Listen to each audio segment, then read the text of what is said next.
Tere! Aga kuidas nüüd rakendada rööpüliku ümbermõõdu valemit teistpidi? Ehk kui mul on antud ette ümbermõõtu 38 cm ja ma tean, et üks külg on 9 cm, kuidas ma leian siis teise külje?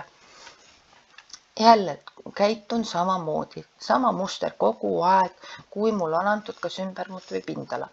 Ma panen selle valemi kirja. B võrdub 2 korda A pluss B.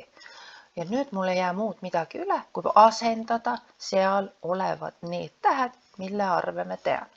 Põhja asemele kirjutan 38 ja A asemele kirjutan 9. Sain võrrandi, kus on tundmatuks on nõrk B ja selle ma lahendan nüüd ära.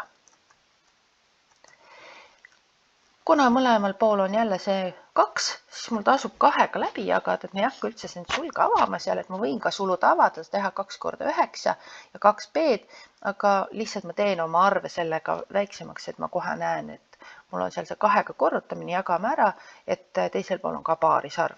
38, kui jagan 2-ga, see on 19, ehk järelikult 19 on 9 pluss B-ga võrdne.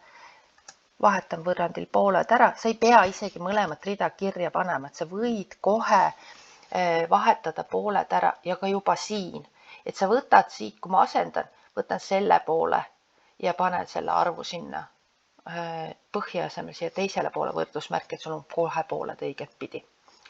Nii, aga siin rea peal nüüd siis 9 ma pean viima teisele poole, ta muudab märki, saan, et B on võrdne 19 miinus 9 ehk 10. Ja B võrdub 10 centimeetrit. Ja kui sa nüüd mõtled, kas see asi klapib, siis tõesti, kui ma liidan 9 pluss 10 kokku, see on 19, 19 korrutan 2-ga, saan ilusti 18. 38, vabandust, kätte. Head harjutamist!